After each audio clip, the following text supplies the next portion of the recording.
This is Creepy, a podcast dedicated to sharing the most famous, chilling, and disturbing creepypastas and urban legends in the world.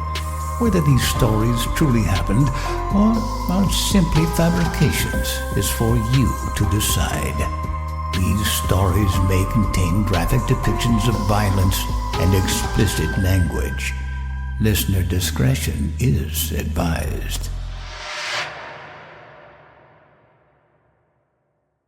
Creepy presents I used to work at an NSFL video store. Written by TheCrookedBoy. We called it snuff in my day, but I figured I'd update my language for the internet crowd. Most people are familiar with the acronym NSFW. It stands for Not Safe for Work. That one's usually stamped over vanilla porn, nudes, etc. to keep you from clicking on something you're not supposed to. NSFL is one step up from that. Not safe for life. From what I understand, it's usually tagged over images or videos of a highly upsetting nature. Take an execution video, for example.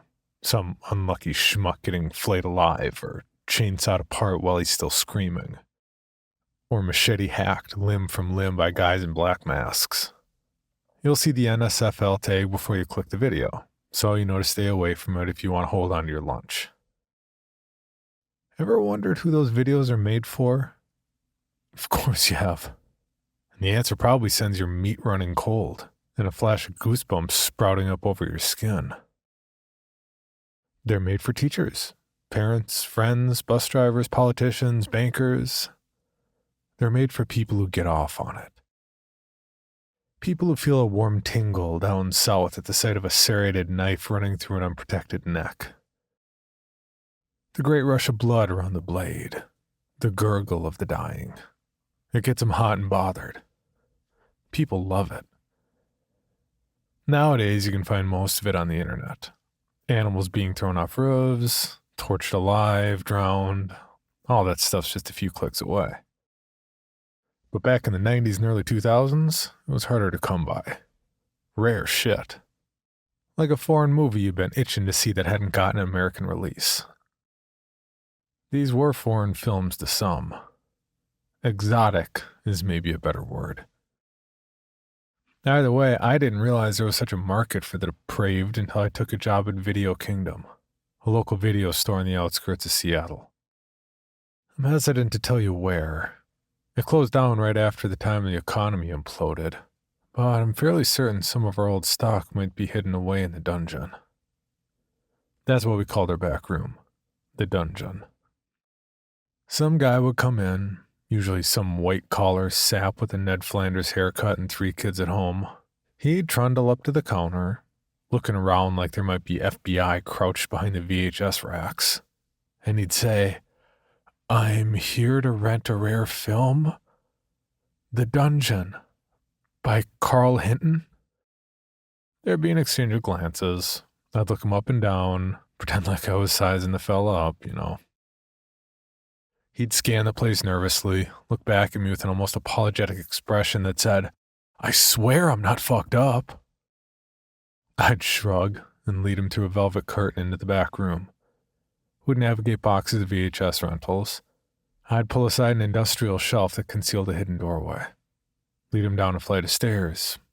Neon lights from a kitschy "The Dungeon" sign guiding the way. We'd hit a subterranean level. The fella's eyes would turn to saucers, a hard-on tenting his pants as he wandered into our sicko's paradise. Welcome to the dungeon. I bet you're picturing some dimly lit hellhole stashed with black unmarked videotapes. Not this place. This was a classy establishment. Carpeted, paneled walls, lounge chairs. Dimly lit, sure, but like a cigar lounge is dimly lit. We had back rooms with TVs so the clients could taste whatever they'd chosen from our vast array of tapes. There were dozens of categories, like any regular video store, featuring everything under the sun. We had a whole section dedicated exclusively to people being run over by steamrollers. They were sourced from all over the world, I was told. Mostly Eastern European, Asia. I took it as gospel. I hadn't watched any of the stuff. It should be noted that anything relating to kids was forbidden. That was where we drew the line. If some guy came in asking for that, we'd send a few heavies to his house with knucklebusters and orders to maim. We were scrupulous. A morally inclined organization. But everything else? Fair game. I know you're probably thinking I'm some mentally warped scumbag drifting through life one slaughter video after the next. You'd be wrong. I never watched the tapes. Never joined up to sell them either. I didn't know what I was getting myself into. I was 22 the summer I started working at Video Kingdom, and by the time Halloween rolled around, the owner of the place had me roped into his sixth scheme. By that point, I was too deep to get out. He had me by the scruff with an ugly knife tucked up under my jugular, metaphorically speaking. I'm going to spare you the story of how I got involved. It's long and boring and surrounds me seeing something I shouldn't have while smoking weed in the storage room after work. The story of how I quit is much more interesting. "I'm here to rent a rare film," he said. "The Dungeon" by Carl Hinton. I could tell this guy was bad news. He looked like he was grown somewhere dark and moist. A basement-dwelling freakazoid, crusty, slightly overweight, enough grease in his hair to keep the McDonald's fryer running for a year. Big Van Helsing-style leather overcoat, combat boots. Unlike most folks, he wasn't nervous either. He was confident, smug even. I could tell he was a veteran. That gave me pause. I was sharing air with no run-of-the-mill freak. This guy was one step away making his own tapes. If only I'd known. I would have said, "Sorry, sir, we don't carry that." That's what we fed unscrupulous figures. It was at the clerk's discretion. We had carte blanche to turn away anyone we wanted. But I didn't. I gave him the up-down. He never broke eye contact. His eyes were bright, amused. They were alive, like two black pools of oil just waiting for a spark. I swallowed. "Right this way." He knew his way around the dungeon. That was odd. I'd never seen this fucker before, and if he'd been a regular, I'd have known. There were a few other people browsing. One guy who looked like a wet muskrat. Another who was at least 400 pounds. There was a woman too, real dominatrix type. Over 6 feet, hard features, prim hairdo. My guy didn't spare a glance at any of them. He hurried to the vault. That's what we called the old school vault door tucked into the back corner of the dungeon. It had a wheel handle with a combination dial in the center. All that remained of the bank that used to live here. I'd never been through the vault door. Didn't even know what was on the other side. I honestly thought it was just there for decoration, for atmosphere. In my 6 months as an employee of Video Kingdom, this was the first time I'd ever seen it open. The guy spun the combination, hiding his activity behind a cupped arm, like that annoying kid in class who wouldn't let you copy off his test. I heard a heavy click. He cranked the handle, and the vault door wheezed open. The skeevy guy slipped inside, slamming it shut before I got a good look at what stood beyond. It nagged the hell out of me. Like an itch you can't scratch. I had to know what was beyond that door, but I knew better than to ask questions in a place like this. I was the highest paid video clerk in the world for a reason. I could have gone to Carl. Carl is in The Dungeon by Carl Hinton. Fake name, obviously. But a real enough guy. He was short, big personality, like a Danny DeVito type. I'd only met him a few times, but he always treated me like a son. Slaps on the back, mussing my hair. Hell, he even called me son. But I didn't go to Carl. because asking questions meant I was curious. And you don't get curious unless you're interested in the merchandise. So I decided to check it out on my own. Christmas Eve, slowest night of the year. I was clerking the dungeon while my colleague ran the upstairs. It had been empty for a while, so I decided to take a peek. Had I known the guy from a few months ago would be showing up, the one I first saw enter the vault, I'd have kept my ass glued to the chair. I wouldn't have gotten curious. What was the fucking combination? I tried a few random spins. 11/22/63, JFK's assassination. 4/20/1889, Hitler's birthday. No dice. The vault was locked up like a nun's underwear. I thought, racked my brain. Then it hit me like a freight train. The Kissinger tape. This was one of our videos I had seen. Carl made all the newcomers watch it. It was the first known snuff film. It was like the Santa Claus of the forbidden VHS community, a white whale, rare and iconic. Anyone who's familiar with it or worth their scruff can tell you what day it was filmed on. That was easy. Thanksgiving, 1929. I remember watching it for the first time. A sepia-toned nightmare. A galaxy of grain shooting across each gory frame. I won't tell you what's on it. Well, what the hell. It stars a family of Depression-era farmers tied up in their field. Ma, Pa, Grandma, Grandpa, and two gangly teenage boys on the wrong end of their horse-pulled plow. Story goes, they had some big beef with one of the big corporations who owned their land. That was all the man got you back then. You sold some of your land for loans to buy seed or whatever, and once you took the loan, there was no getting out from under them. The corporations would twist and squeeze until you owned nothing but the clothes on your back. Pa was clever, figured it out, started corralling up all the farmers in a union to expose the banks. Banks didn't like that, so they hired some outside hands to make an example. And it was made at 24 frames per second. Now here I was, some 50 years later, spinning their death date on a dial. I spun to 29 and heard a satisfying click. It had fucking worked. My hand was shaking, trembling a little. Shot with adrenaline, I gripped the vault handle, spun the wheel. Thunk. The vault door wheezed open. Stale air and darkness spilled out.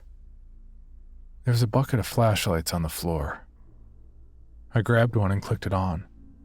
A cone of light shot ahead, illuminating a bank vault. Metal walls crushed in. Pegs drilled into the walls held various weapons. It was like a fucked up toy box. Guns, knives, razor wire, chainsaws, hacksaws, pliers, scalpels. Everything that cuts and scrapes and plays with nerve endings was hanging from the walls. There was a pit in my stomach. Not just at the collection of tools, but at the gaping hole eating through the back wall of the vault. It had been tunneled through the flowered steel, a narrow rocky corridor snaking off into the earth.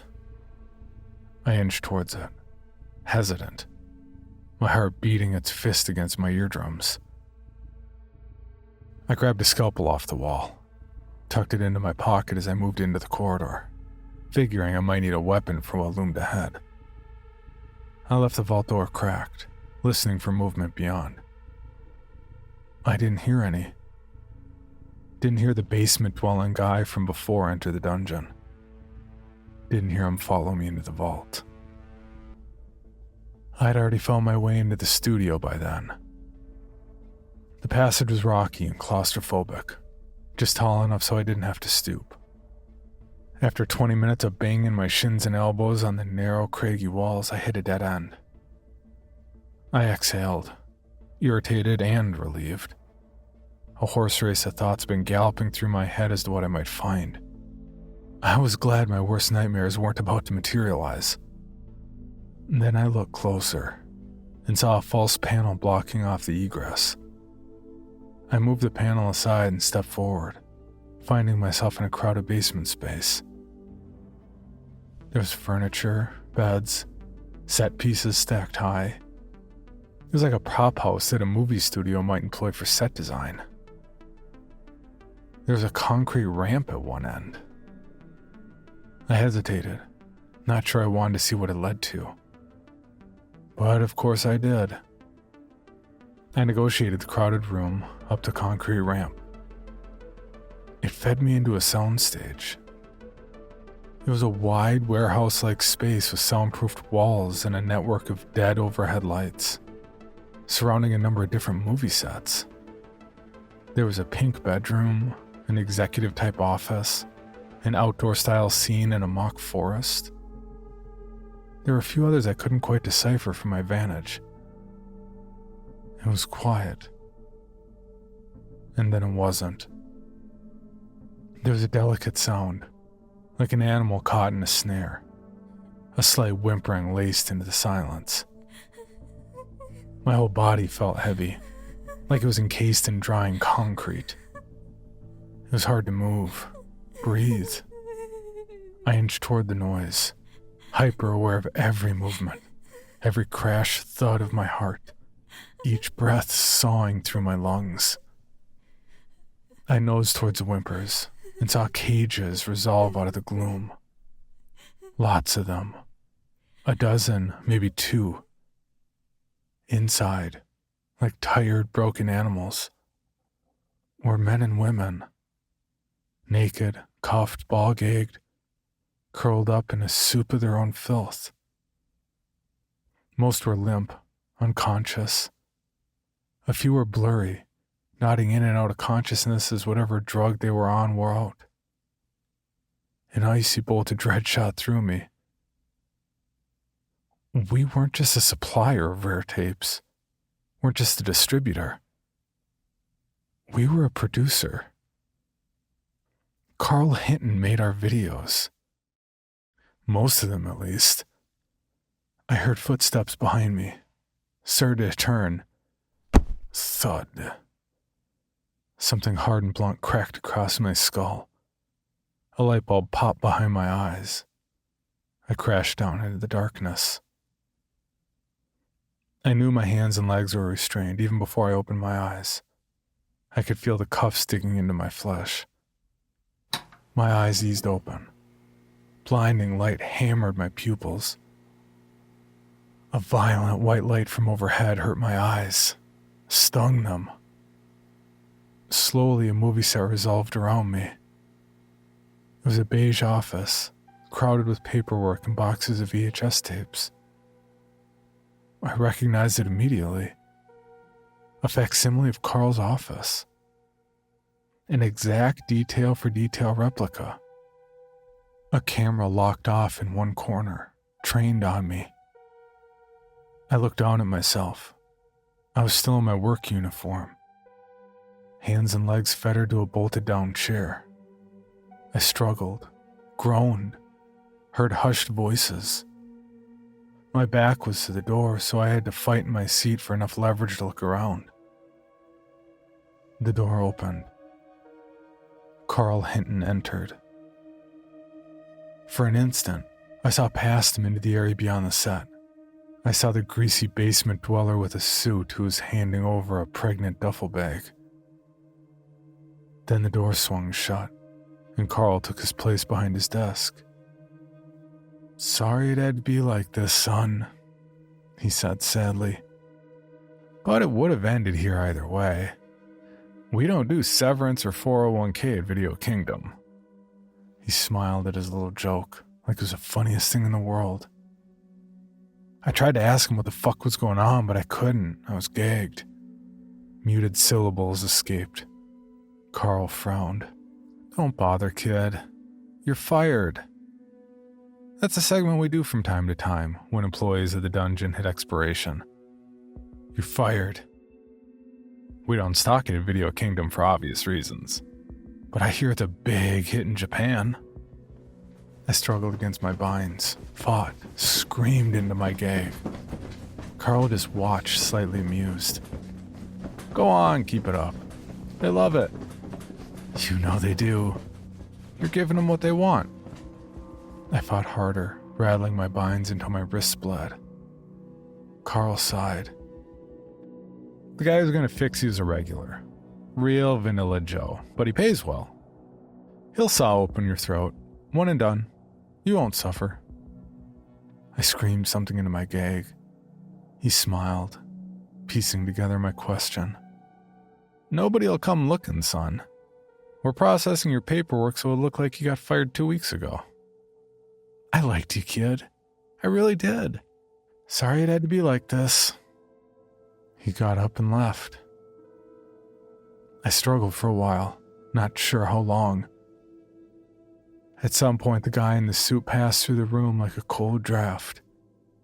A real plain guy. Might sell insurance, maybe real estate. Probably had a wife and a few pups back at home. Maybe a pool.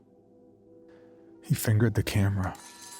The red recording light blinked on. With a sigh that said, "Sheesh, this is not the position I want to be in." He claimed the spot behind the desk, pretending to be my boss.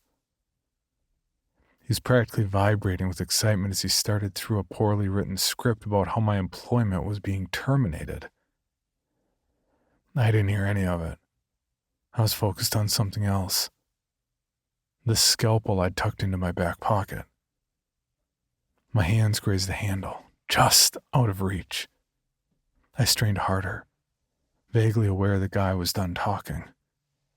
He was rising now, producing a big Bowie knife with a serrated blade. He was walking over to me. I could smell his aftershave, something minty. I got the scalpel between the tips of my fingers. He yanked my head back, exposing my neck, getting ready to slice through the big net of veins pumping blood to my brain. The Bowie knife went up. The scalpel slid out, slipped, fell. I reached out and caught it just in time. The Bowie knife came down. I saw a wink of light off its polished blade. I gripped the scalpel and stabbed. It was a blind stab, inhibited by my lack of wrist movement, but he was right behind me and standing crotch level within the arch of my swing. The scalpel sunk through hot flesh. I felt it burrow through skin and gristle. I felt something pop as it sunk in further. When he screamed and the Bowie knife went tumbling, I knew I'd caught him in the testicle. I fumbled the scalpel, nearly dropped it. It was greasy with blood and seminal fluid. I got my grip on it, plunged it into the handcuff lock, worked it around. Click. The handcuff sprung, fell away. The suit was rolling around, groping his groin. Blood roared through his fingers. He was howling, agony. I bent down for my leg fetters as the door flew open. Carl and Basement Dweller tried to rush in at the same time. They got stuck in the doorway. It was a bit of slapstick, which would have been comical had I not been on the wrong end of a snuff movie. My leg fetters fell free. By now, Carl and basement-dwelling Van Helsing had stormed the room. My scalpel flew up, caught Van Helsing in the jugular. He flopped down, a great spray of arterial blood shooting from his neck. Carl grabbed me, shoved me back. We hit a wall. Framed pictures of the ocean hit the floor and shattered. Carl throttled my neck, his knuckles digging in and sealing off my windpipe. I stabbed blindly. The scalpel went through his cheek with sickening ease. I ripped up. A mist of blood sneezed out as I opened his face like a zipper. He grunted, howled, lost his grip on my neck. His hands went up to his face, trying to wrench free the scalpel embedded there. I planted my foot on Carl's stomach and kicked it with everything I could muster. He flew back, toppling ass over tea kettle over his desk. I heard bones break. The room was a mess of screams and blood. I popped the VHS tape out of the camera and bolted for freedom. I was about to stuff it in my pocket when my gaze caught the duffel bag I'd seen the suit hand over. I ripped it open and was met with cash. Lots of cash. Enough to run away on. Enough to start anew. I shoved in the VHS and grabbed the duffel, never looking back. I don't know if any of them survived. But I do know Video Kingdom remained open. It held its spot in the Seattle Yellow Pages until it closed. I'd send for the book each year, have them mail it to my little corner of America, along with the newspaper which I'd pore over for articles about my old boss. I never saw any. Since then, I've lived like the Unabomber. My world's limited to a quiet cabin in the woods, my weekly trips to town for essentials. Otherwise, I keep to myself, always looking over my shoulder, always carrying the guilt over those men and women I left behind. Guilt over the things I haven't done about what I've seen. You probably think I would have gone to the cops. I didn't. I took the tape and ran. Had I forfeited the footage, I would have lost all leverage against the people who want me dead. That VHS is my bargaining chip, all I have left. After I escaped the dungeon, I mailed an anonymous letter to Video Kingdom telling them I'd made copies which would be screening in every police precinct in Seattle if I were ever harmed. This was a lie. There was only one copy of the tape. It was hiding in a shoebox under my bed, along with the little cash I had left. I started this transcript because I've been seeing strange things lately. Fresh faces in town, SUVs with tinted windows. I can't help but feel they're following me, watching. And sometimes, if I stare at those tinted windows long enough, I can see the eye of a video camera on the other side.